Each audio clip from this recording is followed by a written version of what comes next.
Welcome back, dear students. Today we'll be discussing the first lesson of civics. This will be the revision video of the same lesson that we have seen before vacations. The name of the lesson is Understanding Diversity. First of all, I will tell what is the title meaning. So if you look at the title of this lesson, Understanding Diversity. So the word here is important, that is diversity. So what is meant by diversity? Diversity means differences. Okay, there are differences in our country that we are going to discuss, and how there is unity in the same differences. That is the matter of this whole lesson. Okay, we have already covered this lesson from various videos. So we'll be continuing the same with the revisions. So first of all, I'll show you a video and then we'll continue to the lesson. Overriding in the languages people speak, the religions they practice, the festivals they celebrate, the clothes they wear, the food that they eat, and so on. But why do we witness this diversity? After all, aren't we all a part of the same nation? Well, this diversity was brought about by unique geography of different regions of India. Take the case of Bengal. Proximity to the sea meant that fish was easily available. Therefore, fish became the staple diet of most people, including the Brahmins who settled in this region. So if you look at this area is mostly eaten, this Bengal, this area is mostly eaten, people eat mostly fish because they get it easily. Even historical factors have contributed in shaping India's diversity. Take the instance of Kerala. It was renowned the world over for its spices like pepper, cloves, and cardamoms. This attracted the attention of many traders, including Jewish and Arab traders. As a result of their influence, people started practicing Judaism and Islam.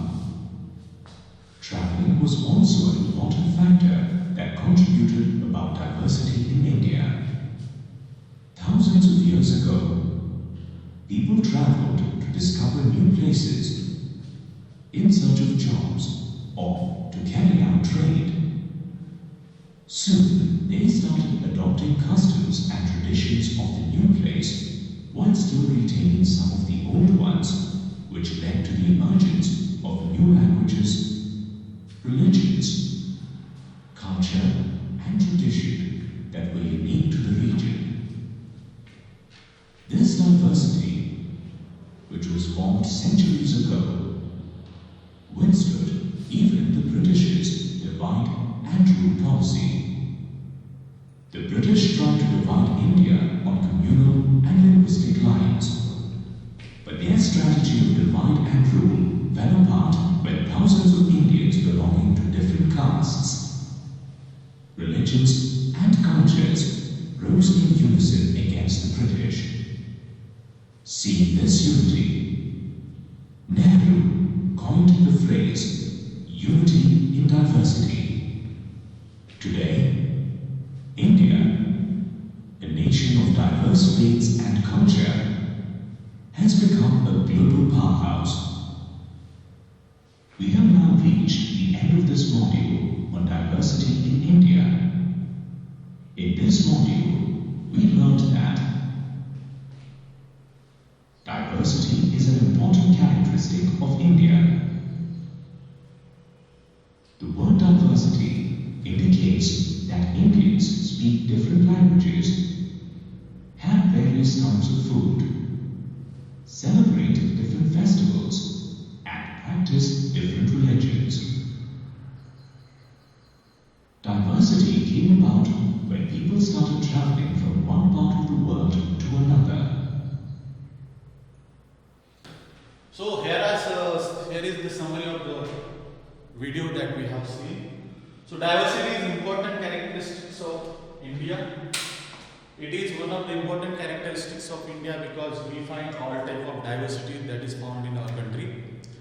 We have all type of sort of diversity like linguistic diversity then we have the diversity of religion.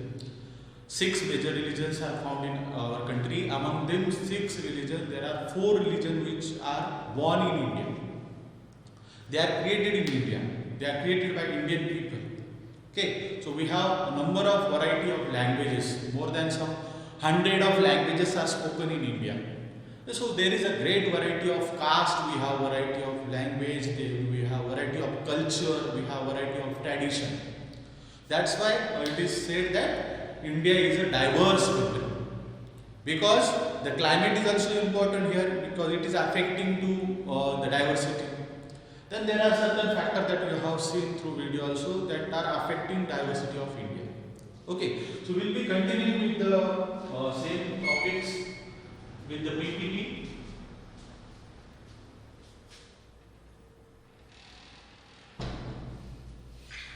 So there is diversity in India that you can see.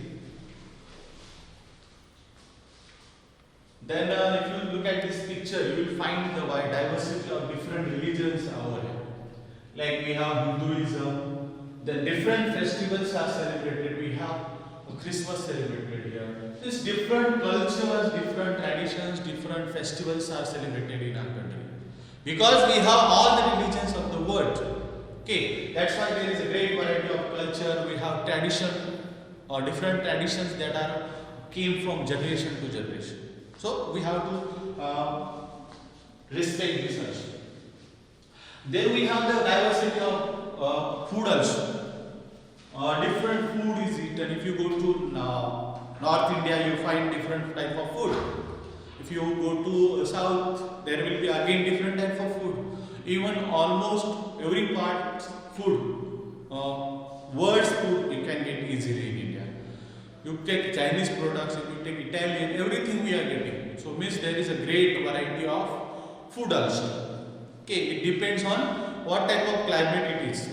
It depends. Suppose if it is cool climate, people definitely will prefer the food which make them warm, or it is increasing the temperature of the body.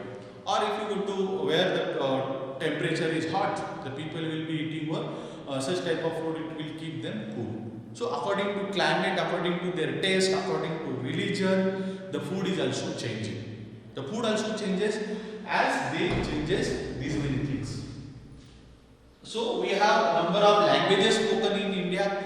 If you go to any part of a state, there will be different language. Even in one state also there is a lot of variety.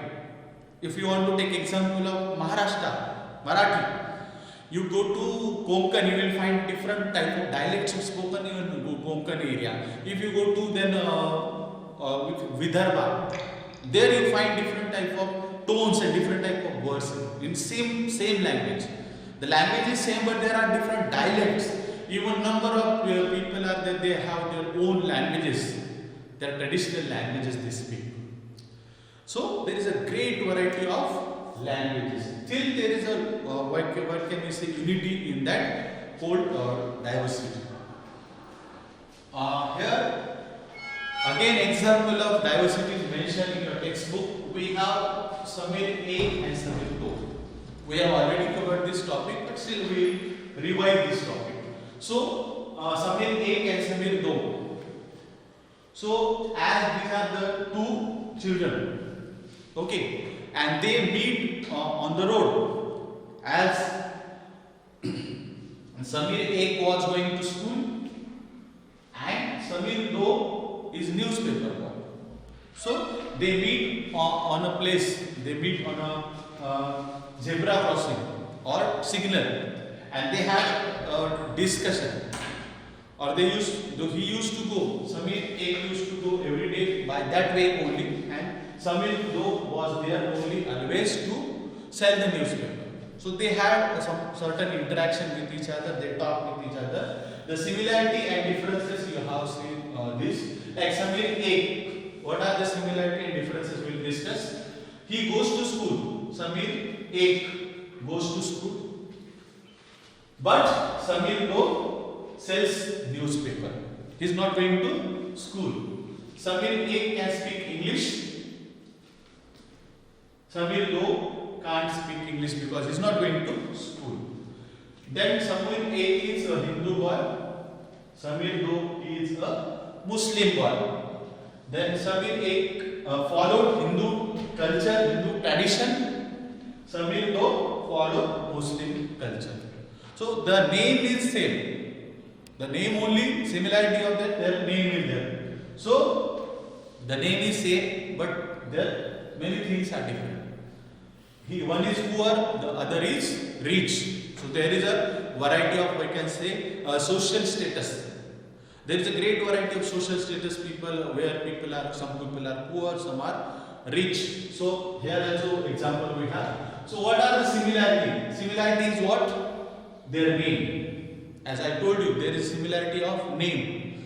Because Samir also a Hindu word and Samir Do is also a Muslim word. So this word is common in both the religion. So they can speak both the language. Means Hindi can be spoken by both of them. Samir Ek also can speak Hindi and Samir Do also can speak Hindi. And one more similarity is that they live in India. So we have the similarities, many similarity and the differences. So in one culture, in one country we have certain similarity, the same way we have differences. Why this example is given in your textbook? Because you should understand how there is a great differences in our country. Okay, that was the purpose. So this is the last point of our discussion. Here is comparison of Ladakh and Kerala. Okay, Ladakh is at the northmost side of India. It is the northmost part of India. Now it is a separate union territory. Earlier it was part of Jammu and Kashmir. Now it is a separate union territory. So here is a comparative study of these two areas. One is Ladakh and other is Kerala. So position. Ladakh is a union territory. Kerala is a state. It is a state. The geographical positions means how is the geography or how is the climate of this area that we will be discussing. Ladakh climate is cold desert. In India there are two types of desert. One is hot desert and the other is cold desert. Okay, so Ladakh area come under cold desert area. It is cold area where though it's quite large area. So it is in which part of Jammu and Kashmir? Eastern part of Jammu and Kashmir. So it is on eastern part of Jammu and Kashmir. Whereas Kerala, if you look at the Kerala is a state in southwest of India. Where it is? Southwest of India, and it is surrounded by water or it is surrounded by sea. On the one side and the other side it is surrounded by the hills. There are hills on one side of the Kerala and the other side we have ocean. Okay, sea, other sea. Okay, then rain. If you look at the rain, so this area doesn't receive any type of rain. Ladakh is not getting much rain. We can say no rain, very few or less rain. So this area get quite Kerala get quite good type of rain. They receive good rains. Okay. So drinking water depend on melting snow of water. So the people in Ladakh they are dependent on what? Most of the time they are dependent on the snow that is melting. There snow falls and that melts and they get the water. And here in Kerala they are not dependent on the snow water. They are not dependent on snow water. There is enough storage of water. They can get the water. Then popular form. So for what reason Ladakh is famous? Pashmina wool. Shawl or Pashmina wool is made in Ladakh. The people in Ladakh they create Pashmina wool that is famous all over the world. And in Kerala, spices are grown. More spices are grown in Kerala. Which spices are grown? Pepper, cloves, and cardamom. These are the spices that are mostly grown. Along with this, they do fishing because it is near the coastal area. It is coastal area. It is near the sea. That's why. Then historical importance. Here Buddhism is mostly seen in Ladakh. Buddhism has spread, and from Buddhism it has spread to you can say other part. Vasco da Gama came here first in this area. Then religion, Muslim Buddhism is found here. All religions are found in Kerala. All religions are found. Here traders, common factor is that there are traders who came to this both part. China and Arab travelers came to not only Ladakh also and Kerala also. Okay, I hope you must have understood the comparative study of these two areas. Okay, so this much is enough for this video, and next video will be continue same the lesson. Okay, thank you.